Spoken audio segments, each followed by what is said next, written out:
ایمانداری سے لاہور کے سب سے بڑے پیر یا میری ہی چلو بات کر لو یا پاکستان کا جڑا بڑا پیر ہوئے کوئی عہدہ کارٹون بنا کے چوکے چلوا دے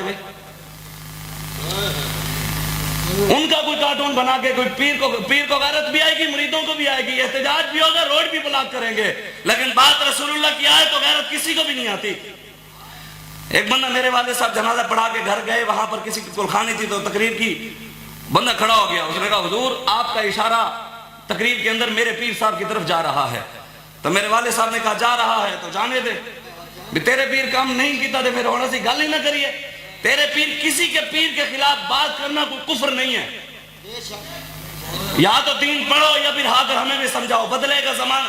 تم بیٹھ کر ممبروں پر بڑے بڑے مولوی کہتے ہیں کہ ہمارے پیر کے خلاف جو بات کرے گا وہ غدار اسلام ہے وہ غدار اہل سنت ہے. اچھا تیرے پیر کے خلاف بات ہو تو غدار اسلام بھی ہو جائے غدار اہل سنت بھی ہو جائے اور رسول اللہ کے خلاف بات ہو تو پھر کیا ہوگا یہ بھی بتا. بدلے گا زمانہ لاکھ مگر قرآن نہیں بدلا جائے گا ہے قول محمد قول خدا فرمان نہیں بدلا جائے گا. ہمیں بابا جی اپنا معیار بنا کر دے گئے ہیں ہم اپنا معیار زمانے سے جدا رکھتے ہیں ہم تو محبوب بھی محبوب خدا رکھتے ہیں. جسے قرآن نہ پڑھنا آتا ہو عبارت نہ پڑھنی آتی ہو وہ سے زمان کے لقب کو پہنچ سکتا ہے. جسے حدیث پڑھنی نہ آتی ہو باہر شریعت میں سے مسئلہ نہ پڑھنا آتا ہو وہ مجدد بن جاتا ہے. مجدد تو وہ تھے گردن نہ جھکی جس کی جہانگیر کے آگے.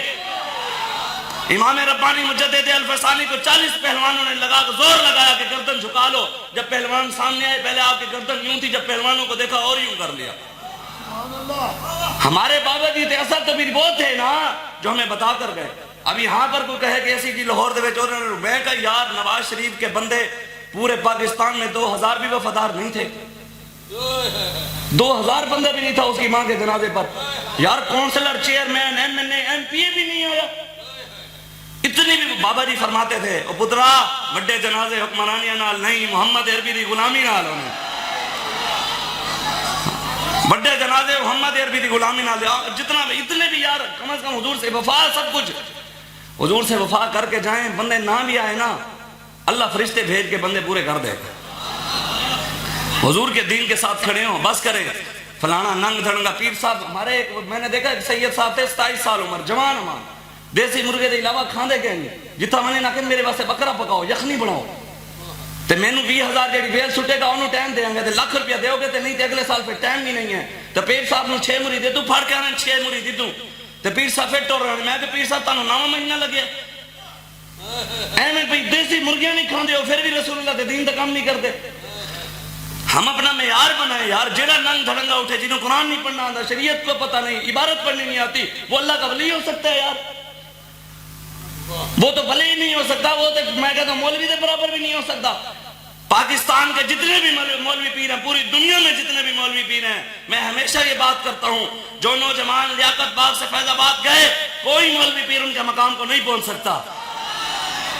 کیوں جو خواجہ صاحب فرماتے ہیں زاہد دا کھپارا ایک پاسے تے عاشق دا پسارا ایک پاسے. ہاں آج جو ہمیں آ کر نہ سکھائے یہ خود سیدنا صدیق اکبر بتائیں ایمانداری سے کیا صحابہ مفسر نہیں تھے صحابہ محدث نہیں تھے صحابہ چیف جسٹس نہیں تھے صحابہ سیاسی نہیں تھے صحابہ سائنسدان نہیں تھے صحابہ نے ویلفیئر نہیں چلائی چندے اکٹھے کر کے بندی مدد نہیں کی. اب میں نے آج لکھا ایک روڈ پہ لکھا ہوا تھا مانگنا قانونی جرم ہے. میں کہا تو امریکہ کے نو مانگ لائے تھے ٹھیک ہے ایسے کوئی غریب کی سے کنو لے لے تو انہوں کہنا جرم بن گیا ہوں. ہمیں تو بابا جی ایک ہی طرح ہم کسی مولوی پیر کے غلام نہیں ہم ہر کسی کی عزت ضرور کرتے ہیں لیکن حجت ہمارے لیے کوئی بھی نہیں ہے. حجت ہمارے لیے نہ کوئی تقلید. جو امام حسین کا نام لیتا ہے جو امام حسین کے نام پہ کھاتا ہے جو لنگر کھاتا ہے جو سبیلیں پیتا ہے اگر وہ امام حسین کی طرح قربانی نہیں دے سکتا پھر امام حسین کا نام لینا چھوڑ دے. وہ کون سا مولوی پیر ہے جو کہتا ہے میں امام اعظم کا مقلد ہوں اور جیل جانا پسند ہی نہیں کرتا آپ کا تو جنازہ جیل سے نکلا. وہ تو امام اعظم کا نام ہی نہ لے جو امام اعظم کی سنت نہیں ادا کر سکتا. علامہ فضل خیر آبادی کا نام ہی نہ لے وہ ہمارے بزرگوں کا نام ہی نہ لے جو قربانی نہیں دے سکتا. بتاؤ نا کون سا ایسا بزرگ تھا جو حجروں میں بیٹھے رہے دین پہ حملہ ہوتا رہا وہ بیٹھے رہے. ہمارے بزرگوں میں کوئی بھی ایسا نہیں تھا. سارے بزرگ سارے غیرت مند سن اور ہمیں رب نے اپنی آنکھوں سے دکھا بھی دیا. امیر المجاہدین علامہ خادم حسین رضوی تم نے پوری دنیا نے جنازہ دیکھ کر مانا ہم نے یا اللہ تیرا شکر ہے بغیر دیکھے مانا. یہ اللہ کا شکر ہے. الحمدللہ یہ رب کا احسان ہے ہمارے اوپر. ہاں ہمارے بزرگ غیرت مند بزرگ تھے. حضرت عبداللہ بن مبارک سنا ہے آپ نے نام ان کا؟ تاجدار تصوف کہا جاتا ہے. جن میں مرضی بڑا کوئی صوفی بن جاوے تاجدار تصوف بھی ہیں تو امام بخاری دے استاد بھی ہیں. امام بخاری کے حضرت عبداللہ بن مبارک استاد بھی ہیں. لوگ آ کر ہمیں کہتے ہیں, لوگ کہتے ہیں جناب مولوی صاحب میں 2 باتیں کر دو. لوگ کہتے ہیں مولوی صاحب یار گلاں تے تسی بھی کر دے ہو تے ساڈے پیر صاحب بھی کر دیں بڑے اخلاق والے گلاں. جناب انہوں نے کدی چھاپا ہی نہیں پیا, FIR بھی نہیں ہوئی, نہ 4 شیڈول تے پایا, نہ ہاتھ کڑیوں لگیاں, نہ کچھ ہویا. دین تہاڈا بھی وہی ہے انہاں دا بھی وہی ہے, لیکن یار چھاپے تہاڈے کیوں کون ہیں یار؟ مسائل تہاڈے تو کیوں ہیں, پریشانیاں تہاڈے واسطے کیوں؟ میں نے کہا جناب ہم تو پھر بات کریں گے شاید ناراضگی ہو جائے. ہم بابا جی ہمیں راستہ دکھا کر قلندر لاہوری کا, علامہ محمد اقبال قلندر لاہوری عاشق رسول حکیم الامت, ہمیں کہا علامہ اقبال سے پوچھ لیتے ہیں جناب آپ بتائیے ان مولویوں میں ہم میں کوئی فرق ہے؟ علامہ اقبال کہتے ہیں کیوں نہیں ہے, فرق تو ہے. کہتے ہیں الفاظ و معنی میں تفاوت نہیں, لیکن ملا کی اذاں اور ہے مجاہد کی اذاں اور ہے. فیض آباد میں جا کر لبیک کے نعرے لگانا ہو رہا ہے, حجرے میں بیٹھ کے تسبیحیں ٹھک ٹھک کھچنا ہو رہا ہے. آج یہ ہمیں بابا جی بتا کر گئے, سچی بات ہے. حضرت عبداللہ بن مبارک کو آ کر ایک بندے نے کہا, اس نے کہا حضور ہمیں بھی یہی کہتے ہیں جناب یار انج نہ کرو, توڑے نالوں تو بڑے خوش قسمت ہوئے ہیں, لکھن روپے نظرانے بھی آ رہے ہیں, لکھن روپے لوگ ہاتھ بھی چوم رہے ہیں, دین دا بڑا کام بھی کر رہے ہیں, تے مرید بھی ہیں تے وہ بھی ہیں, انہاں دے کدی چھاپے بھی نہیں ہو. یار تسی کی توڑے نالوں بڑے خوش قسمت ہوئے ہیں, تسی ہر ویلے پریشانی, کدی چھاپا پیندا ہے, کدی چادر تا دیواری تے تقدس پامال ہوندا ہے, کدی تہاڈی ماواں بہناں نال بدتمیزیاں ہوندیاں, کدی کی ہوندا ہے. یار تسی بھی اس طرح دا کام کرو, توڑے نالوں بڑے خوش قسمت. حضرت عبداللہ بن مبارک کو بھی آ کے بندے نے ایسے کہا, اس نے کہا حضور تسی کی ایسے میدان جہاد میں تھے, حضور تسی کی ایتھے میدان جہاد ہر ویلے لڑدے ہو, تلواراں لے کے, موت سر اتے کھڑی ہے, دشمن بھی سر اتے کھڑا ہے, تے جناب دسو نا تسی ایتھے آ کے کی کردے پھردے ہو؟ توڑے نالوں بڑا خوش قسمت ہو, حرم کعبے وچ بیٹھے ہیں. حضرت فضیل بن عیاض, ان سے بڑا تو کوئی خوش قسمت ہی نہیں جو ہر وقت طواف کعبہ کرتے ہیں, ایک دن میں 70 بار طواف کرتے ہیں, سوتے بھی ادھر ہیں, روزے بھی رکھتے ہیں, افطار بھی وہیں کرتے ہیں, عبادت بھی وہیں, تہجد بھی وہیں, نمازیں بھی وہیں, زمزم کا پانی بھی, مقام ابراہیم کی زیارت بھی. حضرت عبداللہ بن مبارک نے جب یہ سنانا, آپ نے قلم اٹھا کر, یہ اللہ تعالیٰ کی طرف سے آیا ہوگا نا بھی یہ شعر لکھ کے انہوں بھیج, اور صوفی نو بھیج. آپ نے قلم اٹھا کر شعر لکھ کر حضرت فضیل بن عیاض کو شعر بھیج دیے. جب ان کے پاس پہنچے تو لکھا ہوا تھا, یا عبد الحرمین لو ابصرتنا لعلمت انک فی العبادۃ طلب من کان یخضب خدہ بدموعہ فنحورنا بدمائنا تتخدب.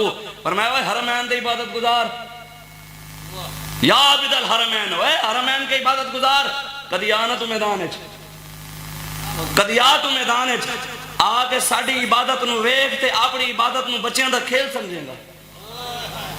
تیری عبادت تے کچھ ہے نہیں, اصل عبادت ایسی کریں. کدی ایتھے آگے کیا فرمایا؟ فرمایا من کان یخضب خدہ بدموعہ فنحورنا بدمائنا تتخدب. فرمایا جب تو کعبے میں بیٹھ کر روتا ہے اور رو رو کر تیری آنکھوں سے جو آنسو نکلتے ہیں نا, وہ آنسوں سے تیری داڑھی تر ہوتی ہے, تیرے آنسوں سے تیری داڑھی تر ہوتی ہے. کبھی آ تو میدان میں, کبھی آ تو میدان میں آ کر ہمیں دیکھ, ہم گردنیں اتوا کر خون سے اپنا جسم تر کر دیتے ہیں. آگے ارشاد فرمایا صوفی صاحب, عبادت گزار صاحب, جناب تانوں ایک گل دس دیواں, جدوں تسی مرو گے نا لوگ تانوں ننگا کر دین گے, لوگ تانوں غسل دین گے, پاک کرن گے, صاف کرن گے, خوشبو لاون گے, کفن پواون گے, پھر قبر سٹن گے. تے کدی آ میدان سانوں بھی ویکھ, جدوں اسی مران گے نا تے حضور فرمانے شہید نو ایویں آن دیو, مینوں ادھر کوئی کفن شفن نہیں, کوئی کپڑے نہیں, ایویں آن دو, مینوں اے خون دی خوشبو بھی پسند ہے. آگے کیا ارشاد فرمایا؟ فرمایا اے صوفی صاحب, ساری زندگی کیا قیامت تک عبادت کرتا رہے, قیامت تک تو عبادت کرتا رہے, تہجد پڑھتا رہے, نمازیں پڑھتا رہے, طواف کرتا رہے, مقام ابراہیم کی زیارت کر رہے, زمزم کا پانی پیتا رہے, جتنا مرضی عبادت کر لے, جب مرے گا لوگ کہیں گے مردہ ہے. کیا کہیں گے؟ مردہ ہے یہ. جب تو مرے گا کہیں گے یہ تو مردہ ہے, جتنا مرضی عبادت کر لے.